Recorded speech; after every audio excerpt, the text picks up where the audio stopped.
Hey everybody, I'm Nathaniel Dodson from tutvid.com. Welcome right into this Photoshop tutorial where today we're going to take a look at creating this pretty cool Battalion 1944 text effect logo. It's, so I've heard, a pretty popular video game. I don't do much in the way of the gaming these days, if I'm being totally honest, but there are a ton of amazing graphics, posters, all kinds of really cool artwork that goes into making these things. So I thought, hey, let's go ahead and make this logo. It's pretty simple. It's pretty cool. And it uses some kind of essential features that any graphic designer will find useful here in Photoshop. Now, if you do enjoy this tutorial, well, make sure you subscribe to the YouTube channel so you never miss any video tutorials in the future. With that out of the way, let's jump into Photoshop and check this thing out. All right, so here we find ourselves in the best place on earth, Photoshop, and we're going to go ahead and create this particular logo. Now, before we get started, I have a few links down in the bio, things that you're going to want to download that are going to make this process much easier. First and foremost, we have the headliner number 45 font you want to download from dafont.com. There you go. Look at that. It even says Battalion 1944, as if it's meant to be. There's this really cool subtle brush pack that you're going to want to grab. We're going to use that. Also, the Grubby Grunge brushes from brusheasy.com. Also, the Toy Soldiers brush pack from brusheasy.com. And last but not least, a free brush stroke type brush pack from Brusheasy as well. Let's jump back into Photoshop. All right, I'm going to grab my text tool here. We're going to begin. I'm going to click once, and I'm going to type out the word battalion, and of course, it's in black, so it's impossible to see. I'm going to open up my character panel by going Window, and I'm going to choose Character, and here I'm going to choose the color first and foremost, and we'll go with, obviously, a solid white, because that's the color that it is, and it's easier to see. I'm going to go ahead and boost the size here to 200 points. I'll also just drag the text here closer to the middle so we can see what's going on. I have ticked on all caps. It makes a little bit of a difference. I like the spacing, and we want pretty much as much spacing as we can get. Now, I'm going to reset my horizontal, or my vertical size, excuse me, and then my horizontal spacing, we're actually going to drop this a little bit. We're going to knock this down to 129%. I have these numbers written down. Don't worry. I'm not that good. I wish, but I'm not. So I have here our initial text, and the first thing we'll do is just duplicate this text layer by hitting Command or Control J. I'll select the bottom text here, and we're going to change the fill color to this red, because there's that kind of funny red outline that Battalion 1944 has. So the hex code is CA0100. That's the red we want. We'll hit OK. And what I'm going to do here is use my Free Transform tool, Edit, Free Transform, and I'll hold down my Alt or Option keys, and I'll just stretch outward a little bit to begin with. Maybe something that's a little bit too much. In fact, I'm going to undo. To make this easier, let's go and shut snapping off. Command or Control T is the Free Transform hotkey. Hold down Alt or Option. We stretch out from the center. Something like right around there, maybe. I'll nudge it that way just a little bit. Nudging it to the left, that is, I was doing there. And then I'll commit that change. So we kind of get this cool red effect. And now let's go ahead. We'll select our top text layer. I'm going to grab the text tool once more, and we will type out 19. And what I'll do for 19 is, obviously, we want to make it red, so we'll choose the color. And we're going to go with that CA0100. I'm going to hit OK here. And I need to change the sizing. Obviously, it's way too big. Let's knock the size down to 75 points. And I want to go ahead and change the vertical scaling to 110%, and then the horizontal scaling here is going to get punched out to 160. And once more, we'll leave this on all caps as well. So there we go. I've got the 19. I can move it down there. We'll worry about getting it all lined up perfectly later. I can hit Command or Control J to duplicate the 19 layer and just drag it down a little bit. I'm holding down Shift while I drag down, so it just drags straight down. I'm going to double click over here on the T, and that's going to allow me to edit. I'm just going to put in a 44 for 1944. Go ahead and commit that change. And now we're going to zoom in. Let's do some alignment here. So the way that this works, to get it as close as we can to the actual logo, we first want to bring up our rulers, and we'll turn on our snapping again. So let's go Rulers, and we'll also turn snapping on. Now what I want to do is drag out a ruler that lines up with the top of my white text. You can ignore the sort of little red outline for a quick second. And then also the bottom right there. That's close enough. Now, the top of the 19 should align with the top of the rest of the text. So I just grab my move tool there, and I just use my arrow keys to nudge it around. And of course, the bottom of the 44, that should align with the bottom of the rest of the letters. So there we go. We have the top up and down. It's aligned the way it should be. Now we need to worry about side to side. Now, I happen to know that the very leftmost edge of the 4 should be 20 pixels from this white edge. So if we drag this all the way over until it's touching that white edge, and then hold down Shift and tap the right arrow key 2 times, that is a 20 pixel gap. So that's perfect. Now, you would think, well, 19, we do the same thing. No. The way the 19 needs to be aligned is, let me undo that. We didn't mean to move that. I'm trying to click on the ruler over here because you can click and drag out a guide. There we go. I'm going to set this guide to line up with the vertical stem of the 4, just like that. And hey, look at that. I almost got it exactly the way it should be lined up. The edge of the 1 should be aligned with the vertical stem of the 4. So that's kind of exactly where that needs to be. And now let's go ahead. We'll grab the rectangle tool here. I'm just going to click a single time, and we're going to choose to make, I don't know, let's go like 160 pixels wide. I know I want it to be 30 pixels tall. So we're going to create a nice little rectangle here, and we're going to change the fill right here in the Properties panel. We can just click to change the fill, and then we'll use this little colored thumbnail, and we're going to give it that same red, CA0100. Hit OK. And this red shape now needs to be dragged between our numbers and just kind of aligned nicely. Maybe what we'll do is bring it in 20 pixels off that white edge as well. 1, 2, maybe just a little bit more. Kind of whatever looks sort of centered up. And then just, center it vertically between the 2 numbers. If it looks like it needs to go up or down, just nudge it with your arrow keys a little bit until it looks just right. All right, I'm going to shut off my rulers by going View Rulers, and I will also shut off my guides by going View Show and shut off Guides right there. And now we have the beginning part of the logo. Now it looks really bad because it just kind of looks disjointed. Don't worry, we're going to fix that. We got to do a couple things over here first. Number one, we got to cut the 4s out because the 4s in the actual logo they're kind of sliced out. So we're going to select the 44 layer here. In fact, I'm going to stack the layers the way they appear. This rectangle is the horizontal line, so we'll call that H line. 19, there's an H line and a 44, and then our 2 text layers. So here on 44, we're going to add a layer mask by hitting the little layer mask icon. Then I'm going to grab my polygonal lasso tool, and I'm going to simply cut out the 4. So I'm going to click here to begin, and then maybe I'll take the 4 up to about there, over, and then I'm going to cut the 4 right across about there, right? And now all we need to do is fill this with black. So we can go Edit, Fill. We have the mask selected, so our white outline is around the mask. Edit Fill, and just choose black and hit OK, and then hit Command or Control D to deselect. There we go. We've cut out the 4. Now, of course, it doesn't look supernatural. We got to go in and add some of that texturizing to the edge. Don't worry, we'll do that. We'll make it look realistic in a moment. But now what we need to do is make sure we cut at the same point for our other 4. So what I like to do is Command or Control click on the mask, and what this does is it actually selects the white area, so you can see that everything except the little black shape that we want is selected. So we can just go select and inverse the selection. Now the little black shape is selected.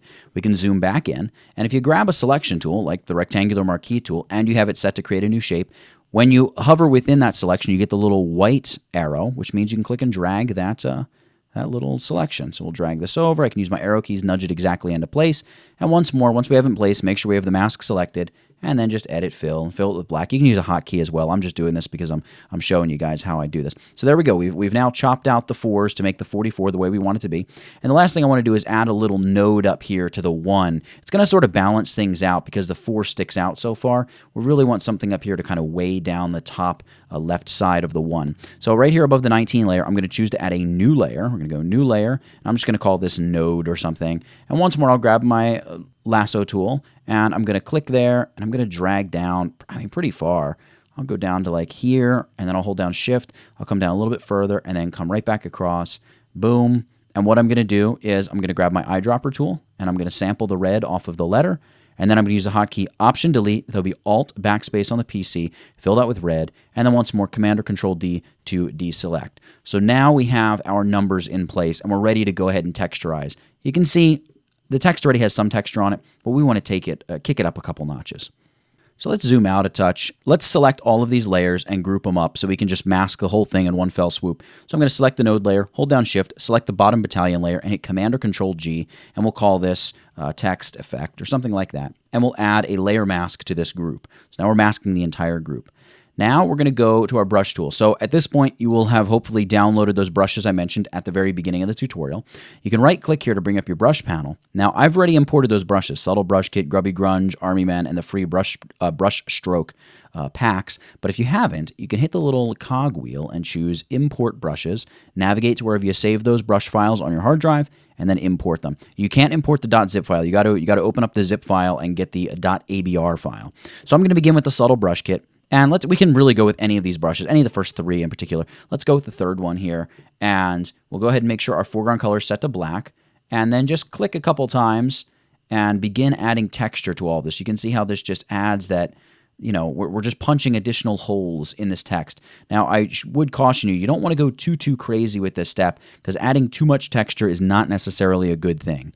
In fact, If I Alt or Option click on the mask, we can see exactly what we're doing. The black areas are areas that are going to be hidden. The white stuff is see-through. Alt or Option click on the mask to get back to what we're working on. Now, before we go any further, I want to go ahead and grab the brush tool again. Right-click. I want to just choose a nice soft-edge brush, maybe 65, no, maybe about 100.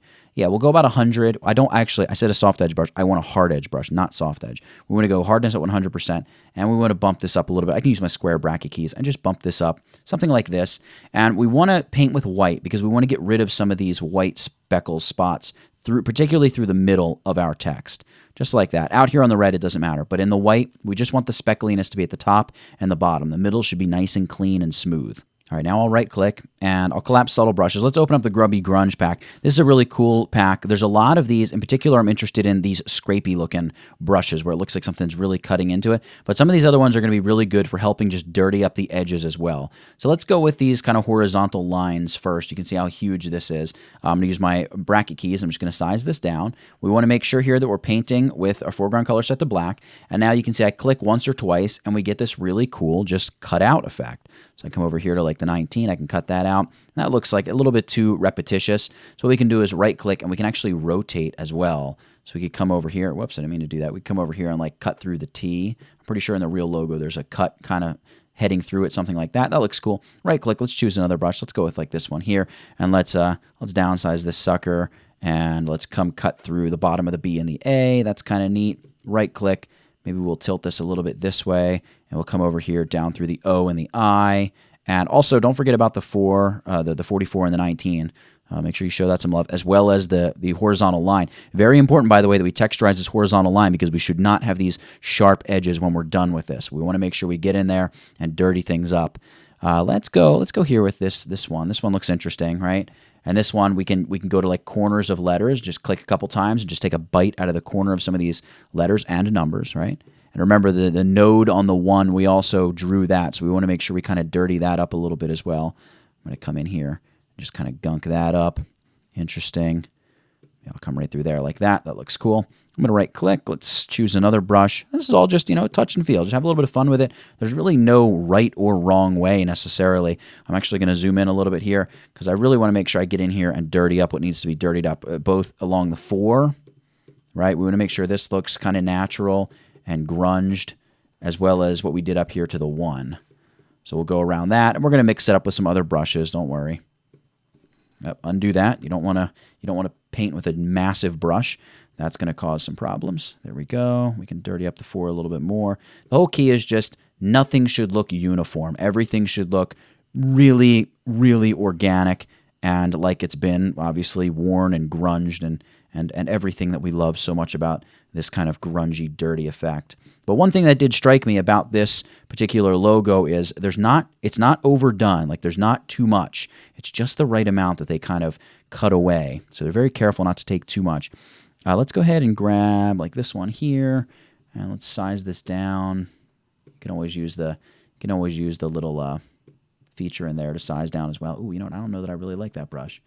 Click a few times, hold the brush in one place and click a few times to really get a nice, sharp, clean cut like that. Let's do that to the back side of the 4 here, and also maybe that side of the red line. You see how much of a difference that makes, though? It's really, really quite remarkable. Do the same. Ooh, now it's taking a little bit too much away from the 1. We don't want to take away so much that it's kind of difficult to recognize. You just want to do enough to let it know that you're here and you mean business. Let's go ahead and grab one of these vertical brushes. We can always rotate it, so I'm not really concerned about that. In fact, I will rotate this right out of the gate. Something like that. Let's bring this. See, I still need to get into the top of this line. Let's do that, and let's come over here. Ooh, that's way too much. Let's just knock out the top of the L like that. Bottom of the T. Maybe we'll come across the A, something like that. That's kind of cool. All right, I got to just get a small brush and come along the top of this shape, and also make sure I get the inside of the 4s. So I'll go with one of these more organic-looking brushes. I'll make it nice and small. And I need to make it even smaller than this. All right, and we'll just come into here and just clean this up a little bit, or not clean it up. Do the opposite of cleaning it up. We'll make it a little messy. And say that kind of looks uniform. Let's switch the brush again here. I'm probably spending too much time doing this, but you know what? It's all right. It's for a good purpose.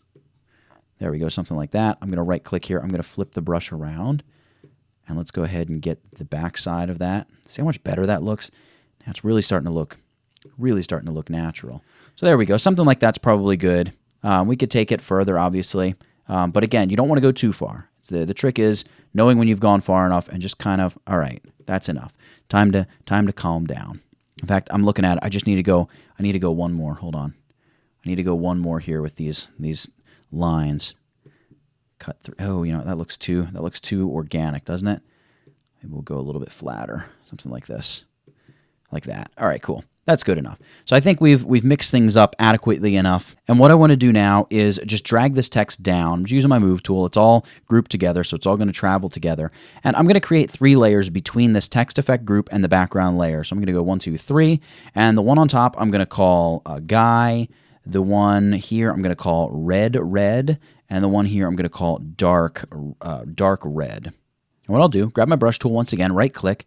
I'm done with the grubby grunge elements. I'm going to go to the free brush stroke pack, and I can grab any one of these brush strokes. I'll just go with the first one because it's here, and we'll go ahead and rotate the brush so it's standing upright, and I'm going to change the size from 4200 down to something a little more reasonable, like 1200.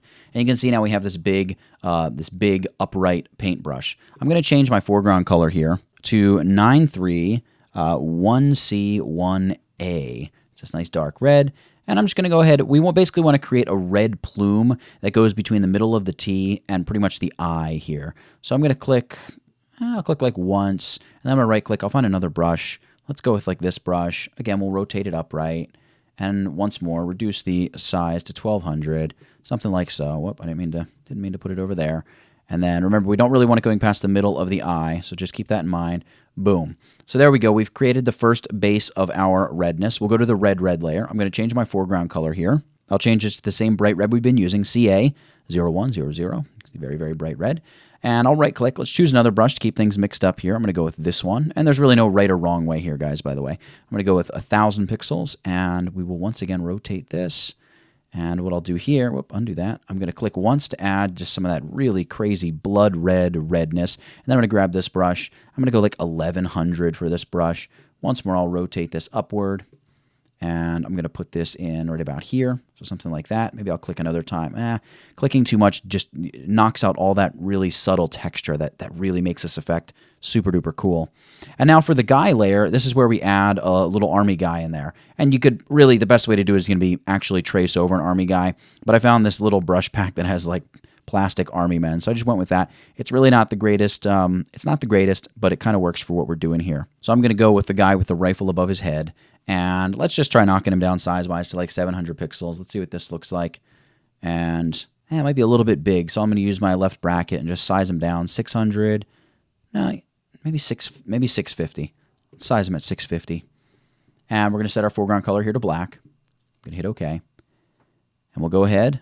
And I want the base of his feet to be right around the top of my letters. So something like that is great. And then what we can do is right-click, come back in. We could grab grubby grunge elements. Maybe we should here. Just take one of the larger brushes, something like this. And we're going to group all of this stuff together. So I'm going to hold down Shift and select dark red and hit Command or Control G to group this together. And we'll just call this red swath or something right down the middle. Apply a layer mask here as well. And we want to get rid of all this junk down here at the bottom. So we should be painting with our foreground color set to black. We have the mask selected. And then just begin painting this stuff away. And basically you want to meet up with where his feet are. And whatever you do with the rest of the red swath, how it runs into the text. Again, not really a right or a wrong way. Just kind of have a little bit of fun with it. I'll do something kind of like that. And just like that, we have created a nice little iteration of the Battalion 1944 logo. And there, ladies and gentlemen, you have it. We've created the Battalion 1944 logo, or something that's very, very close to it, very similar indeed. Hope you enjoyed it. If you are into the Discord thing, we have a Discord just for the tutvid group, where all of your graphic design and photography and filmmaking, video editing, UX, UI design, you name it. We got a bunch of different channels over there, a whole bunch of fun stuff. It's a happening place, and we're growing each and every day, so why don't you check it out. We've got a URL that's appearing here on the screen, and I've got a link down in the bio. You can check all that out. And also, if you really, really enjoyed it, consider supporting the channel. You can pick up a copy of my course. It's a Photoshop course all about intermediate and advanced graphic design techniques. I think you'll really like that as well, and it helps support the channel, helps us do what we do here, and for that, I do thank you very much. Whoop, and I bumped my microphone as well. So for playing with text and masks and multiple layers and messing around and stretching and crunching and pushing text around to create this particular logo effect, guys, that's it. Get it? Got it? Good. Nathaniel Dodson, tutvid.com. I'll catch you in the next one. And before you go, make sure you subscribe to my channel for more great tutorials every day.